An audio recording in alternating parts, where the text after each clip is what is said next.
Hello and welcome back to the Can You Dig It podcast, where we dig down, dig deep, and dig into the process of self-discovery and personal growth. I'm here with Jessica Ribello from Unleash Potential Life Coaching. Hey, Jessica. And How I'm are you? Jordan Nacht, coming at you from the Center for Alignment.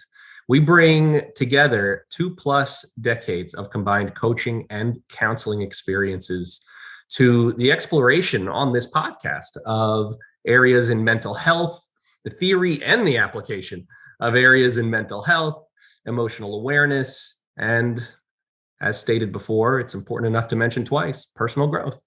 Today's episode is titled The Story We Tell Ourselves. It was an idea that came through, I think, our second episode, last week's episode, and we liked it enough to dive deeper, dig deeper into it, if you will. So to get us started, because it really was an idea and something that Jessica felt passionate enough about to bring up, and I totally agreed with her. I want to ask the question, where does the story we tell ourselves, where does that story come from? Where does it begin? Let's kind of start there. Let's start, if my story is a book, let's start in either the preface or in chapter 1. What would you say? Awesome. So I think this story really begins, it's like a twofold, right? Fold one is generationally, and that's through generational trauma. And that's our family stories that then become we stories. And that just then become part of throughout us being raised. They're told to us over and over again that we believe the story. Then the other fold of the story is the I story, the story that we personally start to believe through our own experiences and through our own situations. And we either gain positive cognitions or we gain negative cognitions from those situations or experiences. And then that leads to the second fold of that story, if that makes sense. Sure. Positive and negative cognitions. What would the average person understand that to be? Can you give us some examples of those? Absolutely. So I think when we go through a situation, we either gain new insights or new beliefs about the self that are really helpful and really encouraging and motivating. And that's kind of what we learn from that situation. And that's a really good thing. But on the other side of that, sometimes we do get some negative cognitions from that same situation. And examples of negative cognitions are, I am not safe. I am not good enough. I am not lovable. I am damaged. I am sick. I am, there's so many different variations of those I am statements. But the problem with that is they really debilitate us and we really believe them, right? Like we feed into that. We believe that. And then that almost labels us and we wear it almost as like a coat of armor, if you will. Right. Yeah. And then we kind of start acting accordingly. And one of my favorite quotes, I'll probably say it on this show 100 times. We don't see things as they are. We see things as we are. And once you develop that story, you kind of look at life through the lens of that story. So, if that Absolutely. belief, if one of these beliefs, right, that we develop from our story and as early as chapter 2 or 3 in our story, something along the lines of, I am not good at English, or I'm not good in the English class. I am not a good reader, let's say, would be a more specific example. It's the type of thing that you may objectively be a good reader, but when somebody gives you the next level up of books, like, all right, it's time to move to a second grade reading level, you are going to be terrified and you're going to think you can't do it. And you're going to hate the experience. And if there's a test on it, you're probably not going to do well because you don't believe you're good in that area. There's no confidence in that area, and then your parents, will probably even feed that unknowingly, not even realizing they're feeding it. Because you're so good at math, they're constantly going to tell you how great you are at math, but we got to work on our reading skills, and they don't even realize they're feeding the belief, as opposed to, no, you're just as good at reading. You just got to keep doing it. Practice makes perfect, Exactly.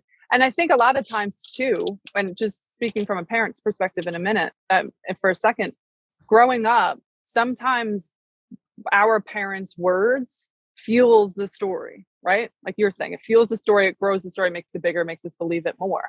But sometimes it invalidates us so much that we also believe in the story from like the other end, right? Like our parents' invalidation or our parents' inability to give us safety, right? Whatever example you want to use, like that grows the story in a very different way itself. Absolutely. And would you say, I mean, is that something that needs to be like, if there's any parents listening to this, right? Is that something you would say a parent needs to watch every single word they say, because you never know when a child's going to take it in and believe it? Or is it a consistency thing? Is it acute and chronic, right? Like it's consistency or quality versus quantity. Let's look at it that way. Is it the quality, the intensity of it? Like if they scream in your face and tell you that this, and this, right? Or is it consistency and how often they say those things, or maybe both? What would you say is? I think it might be both, but I think for parents, and like, no parent is going to watch every single word that they ever say to their child just to make sure that they never do this. Like that's just impractical. Right. But I think parents just looking at their children and making sure that they're just growing them, right? Growing them with their words. I think that's the best we could do, not invalidating them. And I think that kind of allows these stories not to grow and grow and grow, at least from a family perspective. Sure. It reminds me of, and there's a meme on it, there's research on it. It's repeated. It's like, they show a picture of a plant that's dying and withering and a plant that's thriving and growing, right? And the dying, withering one was told it was, I hate you, you suck, you're the worst, bad things, horrible things. You're an ugly plant. I hate having to water you. You're the worst, da, da, da, da. And then the other plant was given love. I love you. Thank you for giving us life. Thank you for giving us oxygen. You are beautiful. You are green. You are wonderful. We can't live without you. You're a part of me. I embrace you. I accept all these wonderful things. And the difference in the plant is tremendous difference, right? And there's a meme or something that says, if that's what happens to plants, imagine what happens when you talk to people like this. And it's like, look at like a healthy brain versus or imagine, go ahead. Exactly. But also to go off of that, imagine what would happen when people talk to us like that. Imagine the same thing when we talk to ourselves like that, right? Think about just the self-talk behind all of this, right? Because we talk most to ourselves. That's just how that works out. But if we're constantly telling ourselves those negative cognitions, or if we constantly keep just affirming ourselves as like, no, you're not safe. No, you're not good enough. No, you're never going to get that job. No, you're never going to be successful. That's all we're going to believe. And that's just how we're always interacting in relationships and friendships, at careers, whatever it is. We're always bringing that same story with us. Absolutely. So let's roll from there, right? Let's keep moving forward with our narrative then. So over time, you've developed like certain beliefs, right? I'm not good enough. I'm bad at reading. I'm whatever I am not, or that I decide that I am. And it develops both consciously and subconsciously, right? From our environment, from ourselves, from choices we make, actions we take, et cetera, et cetera. Now, let's say we realize, into our teenage years, maybe young adulthood, that a lot of who I am isn't serving me, and I actually need to change my beliefs. That's a really hard thing to do.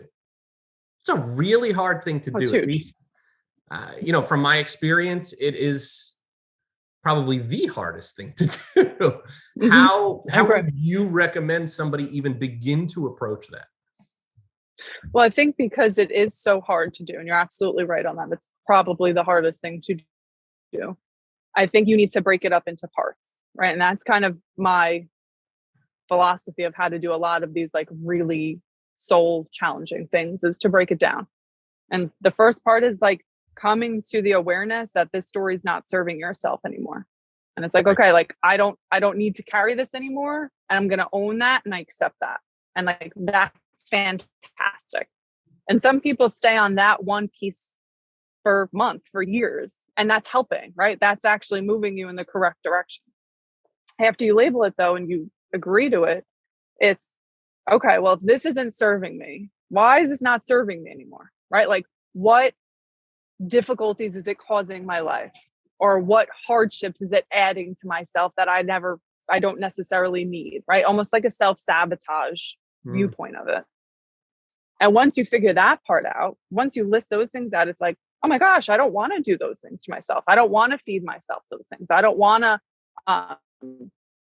act that way or respond that way in whatever situations. And at that point, I think it's like, okay, well, if you don't want to tell yourself this story, what's another story you could tell yourself? You rewrite the script. You rewrite your own story. And if it's I am not lovable, then you start to tell yourself I am lovable. And you're not going to believe it right away because nobody believes it the first time they start to challenge that. But it's once you tell yourself it over and over again and you start to feed yourself, right? That weed you were saying, like feed it the nutrients and the sunlight and the water, right? Once we like grow ourselves into this beautiful being or this beautiful plant, you're going to start to believe it and your actions are going to start to show differently. And you know what I mean? Everything else kind of will follow suit. Yeah, absolutely. I appreciate you sharing too. And it's like, so we start with awareness that like things just aren't working, right? I need that something's got to change. And then we kind of dig into it a little bit to get that like how am I being impacted? What exactly isn't working? What beliefs are not working? We talked a little bit about this, I think, last session, you know, going into the roots rather than the fruit, right? Your beliefs are the roots, like your childhood, your upbringing. These beliefs are those roots, the super highways of your brain that you have fed over and over and over with your thoughts, your words, your actions, your entire life, your entire childhood up until now, which is why I think it's so uncomfortable and so difficult to just stick to a simple mantra. I am lovable. I am lovable. Just say it. Even if you just commit to saying it once a day, the second you wake up, it's the easiest thing in the world to do. If if I was standing next to you, you would do it. It's not a matter of ability. It's just so ridiculously uncomfortable because the brain is just not wired for that, you know? Correct. So it takes sheer willpower. I think people also feel really silly saying positive things about themselves sometimes, right? I think it's beyond, I don't believe it. I think they genuinely just feel like this is so silly. What's the point? Right? Like how often do you hear in your sessions, like, what's the point of doing this? It's not really going to change anything. Or what's the point of telling myself that I am lovable? Like that's not going to do anything. But it does. It really does. And like these small, silly steps, if you want to call them, actually make an impact. But you have to just be consistent with it then, right? The consistency, like you were saying, like every morning, say this one line to yourself every day and see what you feel in 30 days. See if it sticks. You know? Right. Totally. And I laugh because it's something that, you know, I've experienced myself and how difficult it can be to just accept and love yourself and focus, like see the good and really focus on it, key in on it. And it was something that it actually came up last week in a session. And I had a male client who was just kind of beating himself up over a couple things, having to own, and it was one of those like not warranted, but appropriate times to look at and be like upset with oneself. Because if you don't allow that feeling to come and you just pretend to be happy at all times, or that you never do anything wrong, you're never going to grow. You're never going to learn, right? So it was a necessary pain in this moment, but he was having trouble taking himself from the pain to the good and to getting himself out of the pain. And I just kind of stopped him at one point and I'm like, tell me why you love yourself. Tell me something you love about you. Seriously. And, you know, and his response was like, Jordan, come on, man. That's not what I'm doing. No, like that's silly. Right. Right. And we're talking to like this like badass New Yorker, like this is, you know, Jordan, I don't do that shit, you know, like that type of mentality. No joke. And I'm like, why do you love yourself? Give yourself a hug, you know, like give yourself a compliment today. Right. I'm going to talk like this, like Mickey Mouse, the whole session. And he was having trouble doing it. So I said to him, you know, in a nutshell, I said, look, stop. I'm going to stop you. I'm going to go. Here's what I love about you. And I ranted. And I went into this like motivational, just like, you're this, you're that, you've got this, you've got your feet on the ground. You're actually talking to someone to make sure that you improve and learn and grow. You've owned your shit. Nobody owns their shit anymore. You're so different in that sense. You've done this, you've done that. I've heard you apologize. You know how few people apologize these days? Like, so I went probably for 7 minutes and I don't even know where it came from. Like, I just like destroyed him with positivity. Like destroyed him in the best way possible. And you could feel that, like I had goosebumps while saying it. He had goosebumps. He felt so good at the end of it. And I said, you know, in a nutshell, I said, number one, I hope you recorded that. But number two, Like, I see it. If I see it, how come you can't see it? You know, and that ended up being the last 5-10 minutes of our call. Like, how does he change his perspective to help himself see what I see? And sometimes we need assistance. We need that outside perspective. Absolutely. And I think the how can I see it, but you can't see it? I think that really also just speaks to the power of that story, right? The power of the story we're telling ourselves and how much we really buy into that story and how much we really believe it. And even if 5 people told us the opposite, sometimes we're like, no, you guys are all wrong. Even if there's a power of numbers on that, you're all wrong. I still believe this story because it's served for a really long time. Yeah. And something else with the story is like, it sometimes helps us. Sometimes it helps us through recovery, and sometimes it helps us through that one phase of life, and it gets you to that next phase of life. And that's not saying the story is bad. It's just saying we need to rewrite it, right? It served a purpose and that's great, but now let's just rewrite it. Right. Or rewrite certain parts of it, or I guess it depends on the person, right? Absolutely. Absolutely. There are people who might want to do a 180, and then there are people who just want to turn 30 degrees and change a couple things, you know?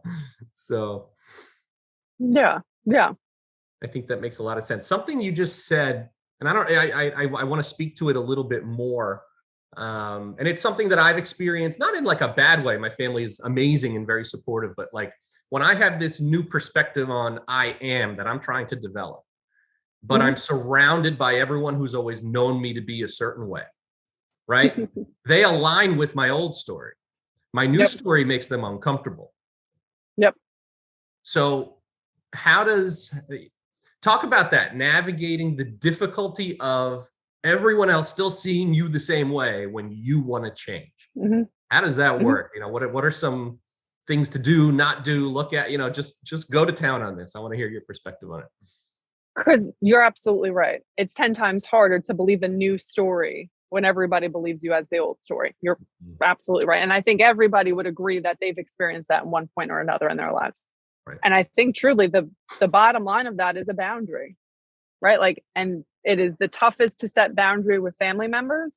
But I think when you're trying to reinvent yourself, or when you're trying to make yourself better, or whatever it looks like, sometimes you need to set a boundary with family members of like, hey, I used to react that way, but I'm really trying hard not to react that way anymore. That's a boundary. Or like, hey, I know you might see me this way, but like, I'm really trying not to identify that way anymore. And like, those are uncomfortable to set and they're uncomfortable to live by. And sometimes you might have to say it 3-4 times. But I think a boundary at first, right? That's not the only thing that you need to work through this. But I think a boundary at first is something that you need. So on top of that, I think it's also, go ahead. No, go first. No, I was going to say, so on setting boundaries, right? Feel free to make a note on top of that, because I want to keep going with this. This is important because it's very real. This is what it really looks like.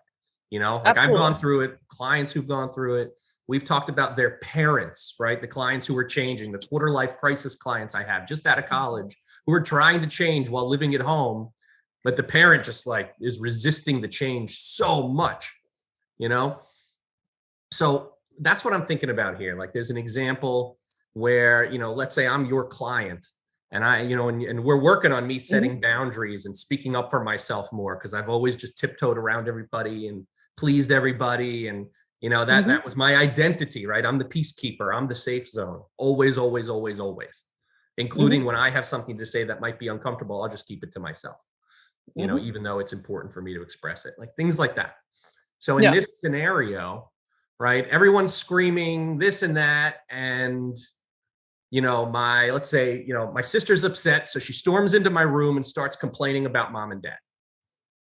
Something along those lines. And I'm just like nodding. Okay. You know, and her response is what you're like, you always have insight. You always have things to say. What am I doing wrong? Why am I like this and that? I don't know exactly what she would say, but she's upset and I would normally act a certain way, but now I'm acting a different way. And I'm just kind of being neutral rather than blindly supporting somebody. Right. And I say, look, it was your choice to yell back. And it's their choice to keep fighting with you. You guys do you. I'm in here doing my own thing. you know, and I'm finally not getting involved and I'm focused on me. And then she gets mad at that. Well, thanks for the support, you effing jerk, you know, whatever, and slams the door and walks out. Now I feel terrible for, you know, acting on what you as my coach have spoken with me about acting on and doing what I need to do for me, right? To change, to align with this new story I'm telling myself, these new beliefs about myself, these boundaries I'm drawing, etc. What do I do then? Do I just accept that it feels like crap and it'll eventually feel comfortable? Like, where do I go? I think you have to sit in the uncomfortability. And I think you and I mentioned this last episode and episode 1 of like, we cannot change if we're not uncomfortable, period. So with change, and this is a huge change, just as rewriting your story, right? The biggest change, we just mentioned that. If you're upsetting other people because you're rewriting your story, sit in that. Sit in the uncomfortable. Sit in the sadness. Sit in the guilt, right? A lot of people feel super guilty when that happens. Sit in the guilt. Just sit in those emotions and ride them out like a wave. And because, as we spoke about, emotions come and go. They're not always going to be there. So let them ride out. And then afterwards, if you feel better and you want to have a conversation with your sister of saying like, hey, what happened before is I was setting a boundary because I'm trying something new here. So I set a boundary. If that upset you, I apologize, but this is what I need to do for myself, right? That further gives yourself a voice. And some people want to have that secondary conversation. Some people don't. But I think you need to just sit down and kind of be. Interesting. So it's, and this has become my go-to for what it's worth.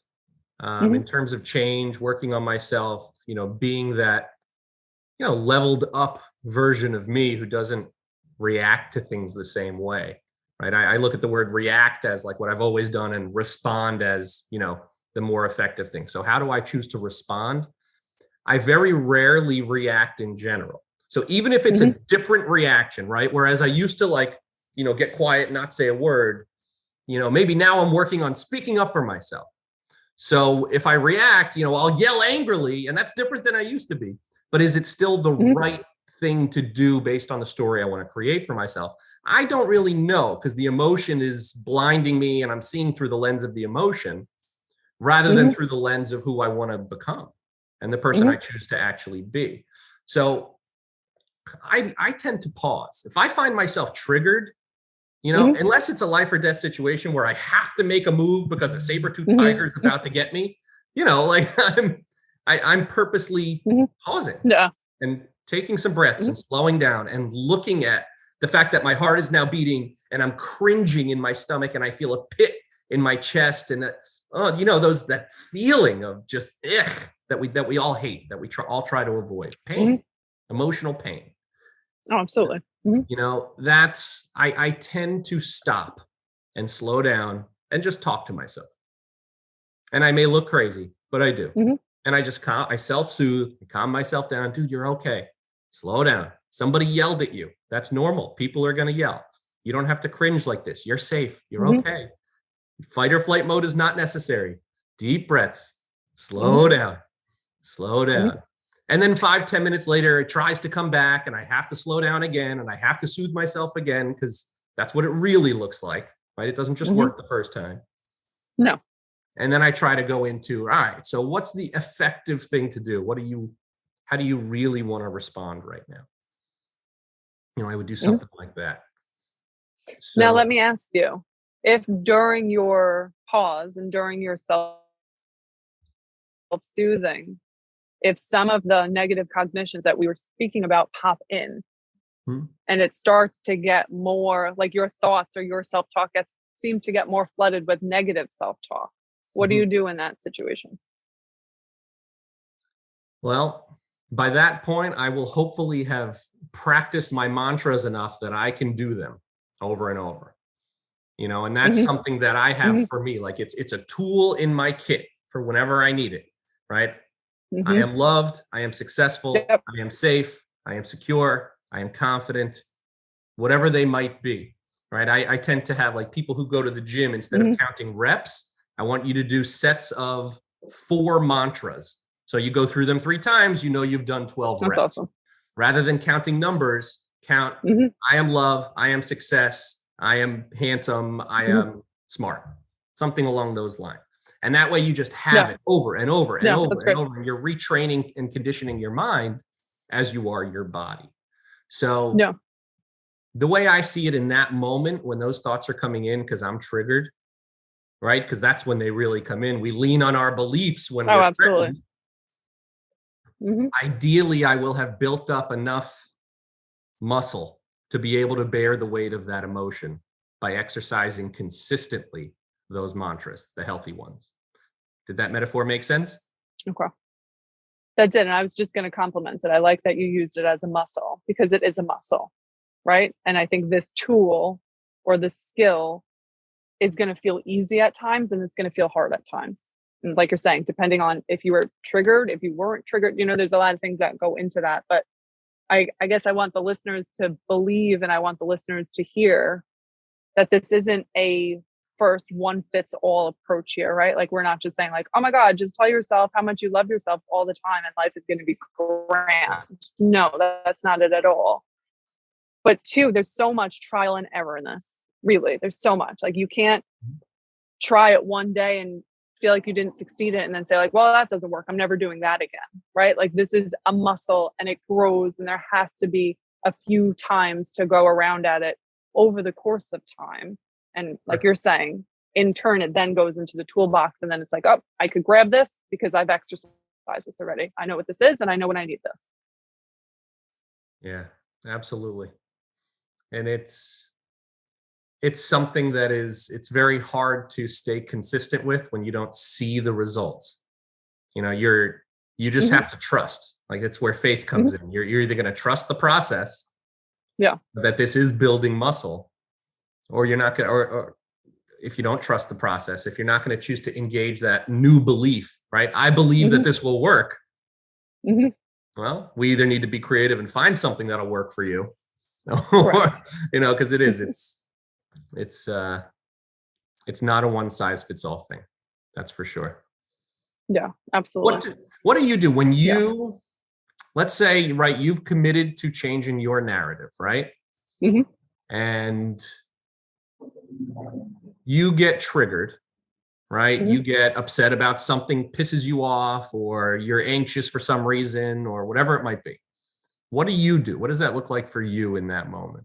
And, I think realistically, we know that you're not going to be perfect and do this every time, same as me. But what does it ideally look like for you? What do you practice if you can go into that? So for me, I'm all about labeling, right? Like I am just a labeler. Like I need to know what I'm feeling and where I'm feeling it. And I know and that's different than just taking a pause because I think I try, like I will physically, if I'm feeling anxious and I'm like, all right, what am I feeling right now?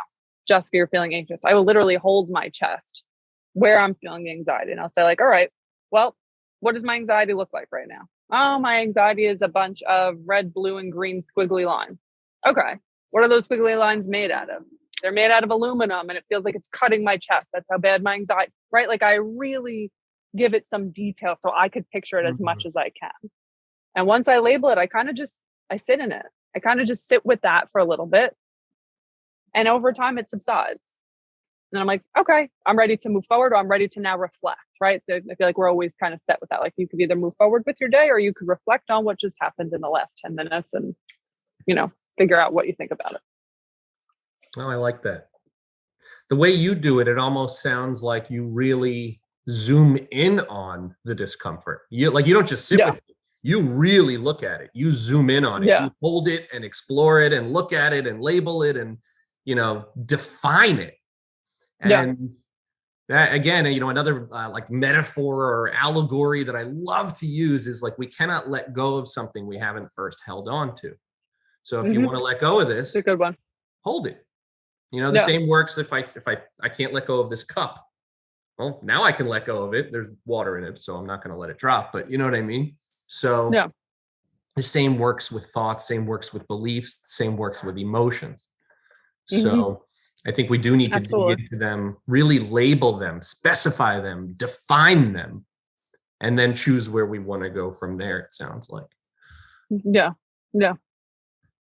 we had discussed pausing. I don't know where we are in our time as of right now, but we had discussed pausing in the middle to kind of do recommendations. Mm-hmm. For those of you who are really interested in personal growth and want to take a little, another step in the direction of commitment, right? I would highly recommend, picking up some kind of book, committing to a podcast, committing to something that you can do a little bit of daily just to stay consistent with it. And I'll be honest, I've even said this to clients. I would rather you read a page a day, 1 page a day, than every 4 or 5 days read a chapter. I want you to get consistent with it. I want it to become a daily habit. And we can up the 1 to 2 pages a day, 2 to 3 pages, over time as you get comfortable. But just make it a habit and just build that discipline muscle, in the beginning.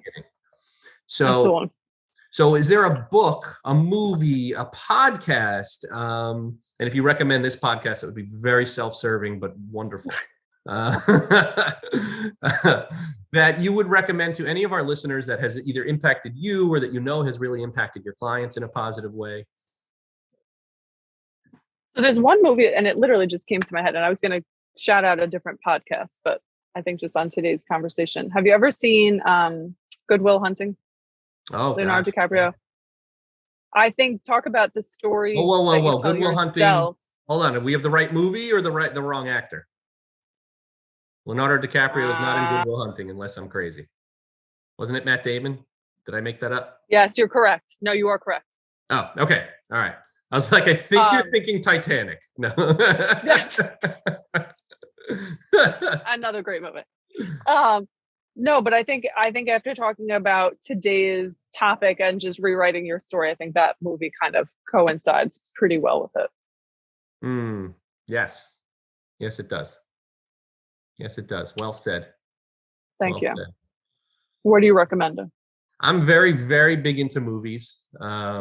But for this one, it has become such a go-to recommendation in terms of books because it's so readable, it's enjoyable, it's a good story. It'll force you to look at yourself, but it's also just an enjoyable fictional story. And it's by one of my favorite authors, motivational speakers, and coaches, a guy named Brendan Burchard. The book is called Life's Golden Ticket. And I can't emphasize enough how impactful this book has been for me, how impactful it has been for other clients of mine.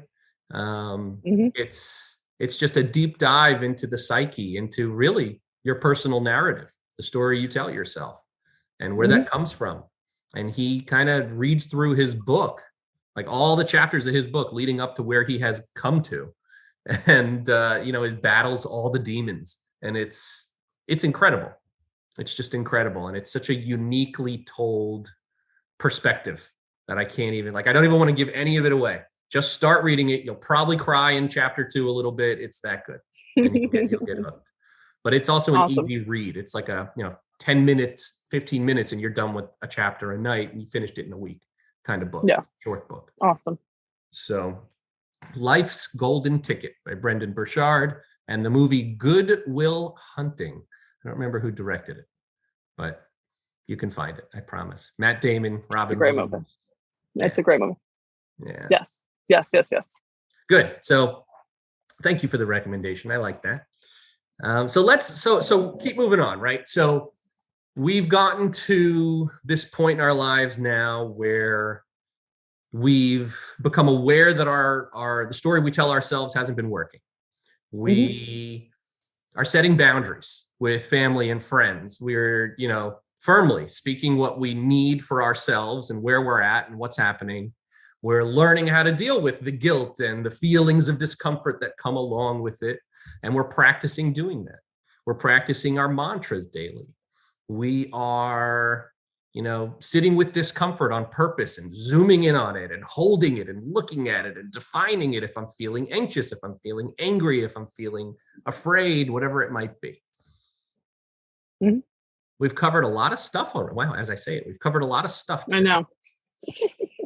So at what point, and this, because I feel like this is a question that a lot of clients have asked me, when am I just good? When is the change in, and I can stop going to coaching and I can just go live my life and be comfortable? When's that happen? I feel like you're good when you feel good. When you genuinely feel fulfilled, and when you feel excited, and when you feel motivated, and when you can rely on yourself for all of those and know you have it within your own wheelhouse to push yourself to the next level or whatever level you're trying to achieve there. I would say then you're good. But I also think if any client at any point in time could say they're good throughout their own recovery, even if they don't feel fulfilled. You know what I mean? Like, I think it's a hard question to ask. I think it goes to where they feel they're at, but I also think anybody has it within them to make some of the changes you and I are speaking about, regardless if they're working with a coach, without a coach, or where they're at in their own recovery. Right. Yeah, and I think it's going to be hard to define too, because life will inevitably have its ups and downs as well. Mm-hmm. Yeah. And we can't allow ourselves to be defined by all the ups and downs going on around us too. So, we're going to be sad. Yeah. We're going to get triggered. We're going to be angry. We're going to make mistakes. We're going to create changes. So this new me, ideally this person will be grounded and at peace with themselves, even though they're a little upset about something. Or, I think that new version of me is still going to, if I'm in a relationship and my partner does something mean or breaks up with me, like, I'm still going to be upset, but it won't be as devastating as it used to be. Or I'll be talking to myself differently, even though I'm in pain now. There's a death, somebody close to me passes away. And again, it used to be like this unbearable thing. I couldn't even go to funerals. I couldn't go to the wake. I couldn't even talk about death. But now this new version of me is able to approach that stuff, even though it's still really uncomfortable. Mm-hmm. Absolutely. And I think sometimes the old story or the old version might poke its head out sometimes, and it might show itself. And as the person, you'll be like, oh my God, I can't believe I'm back there already, or I took all these steps backwards and I'm right back to where I started. And that's just not how it works. It's kind of an ebb and flow within it, of like, sometimes it will pop up and sometimes it won't pop up. And if it does, it's like, okay, this was an old style of reacting. I don't need to react this way anymore, but I'm going to label it. I know it's there, but I'm going to move forward. Right. Totally. Not getting stuck in them. It's an incredible thing. And I feel like what it looks like if I drew you a graph here, I'll hold it up to the screen. You've got your y-axis and your x-axis, and that's what it feels like sometimes, right? When you're in it, there's high highs, there's low lows, there's some good, there's some bad, we're up, we're down, we're all over the place. But I think if you're consistent with your mantras, you're consistent with your healthy daily habits, you're consistent in the direction that you want to be, over time, it's squiggly. When you zoom in, it's crazy, but over time, there's an upward trajectory. That's what it looks like from a zoomed out perspective. And, I think that's, for me, it's like one of the most important things to remind people as we talk about whether it's the story I'm telling myself, the changes I'm looking to make to my story, something along those lines, that things around you and even inside of you may be all over the place, but you are the eye of the storm. You are consistent no matter what. Yeah. Well said. And that's, it's a powerful place to be when people choose to take that, because anybody can do it. It's not a matter of ability. It's a matter of willpower. So, absolutely. People choose to take that power back. It's the opposite of victimhood. It's empowerment. It is empowerment. Yeah. I don't know how much longer we want to deep dive into this. Is there anything else you wanted to bring up or explore in relation to this that we haven't yet? I think we hit pretty much the talking points that I feel like were most valuable, right? I think people listening to this will at least have an idea of what to do when they want to restructure their story or rewrite their story, right? I think you and I created a good foundation for that. I guess no, I think just saying again, like, just be patient with the process, because it is a process and it's a hard one. But I think anyone listening trying to do some of this deep work is just be patient with yourself, and you'll be surprised at the end of it. Yeah. And it's fun. It's interesting. As you said that, I don't know why I was envisioning this. I'm picturing like a client who doesn't have money to spend on coaching every week, right? They're living paycheck to paycheck. They've got 3 kids. They're a single parent. Things are difficult, right? They don't have an extra $100 a week, 150, 200 a week to pay a coach to stay accountable, right? Yeah. Or maybe they don't even have the $50 copay for their insurance to go see a therapist to hold them accountable. So, one thing, we've been talking about this personal narrative. We've been talking about writing or rewriting our story. For those listening who are ready to take things into their own hands, but again, aren't able to commit to anything more than just doing it on their own, you can do this in your own home. You can spend $1.50 on a cheap notebook, maybe less at the dollar store, and go write your story. Literally write your story, write your beliefs, write your narrative, write about your character and see what unfolds, right? Make it like a diary of some extent, but go into your past and, write chapter 1, chapter 2, chapter 3, and catch up to where you are now. And then if you really, if you want to, it's as simple as, rewriting, go rewrite it. Yeah. You can do this over the course of a year. You could spend every day writing a little bit and really see your life differently. And then again, like, rewrite it yourself, and then start aligning who you are with the new character you're writing about, because you like this character a heck of a lot more than the other character from the other book. So, it's just something people can do. Absolutely. And I think that's a really empowering approach. I think it's a really empowering approach to it too. You know what I mean? Like, that person really sitting down and rewriting that story, and even working on it a little bit each day. And then a year comes, and like you said, you want to rewrite it, go back in and rewrite it again.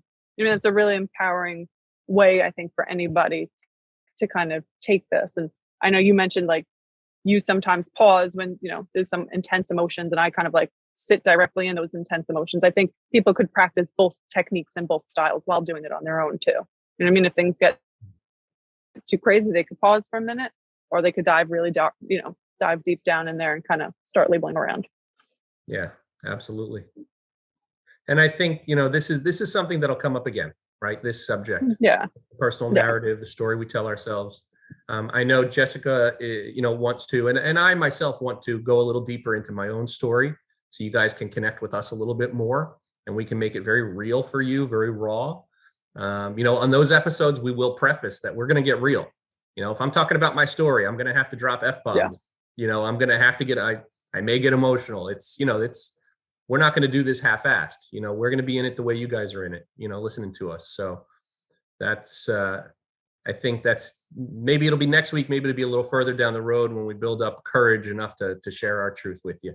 But either way, it's definitely going to come out. We want you to know how we walk the talk, and, but also what it looks like for real, because we've both gone through a lot in our lives. So, Jessica, as always, thank you so much for the time, for the commitment, for doing this with me, and for, everybody listening. As I always ask, any final comments, rude remarks? What do you got? I was feeling really kind today, so I have no rude remarks. And I got no final comments. No, I think we gave a good summary, definitely. And if people have questions, they could obviously comment on the video and access whatever questions they might have, and you and I could go into a little bit further there too. Oh, that's a good thought. That's a really good thought. Yeah, we'll pay attention to the feed, and if you're looking for more specific, whether it's drawn out timelines or steps to take, right? We talked about the awareness, the specification and definition, the commitment to change, the daily goals, things like that.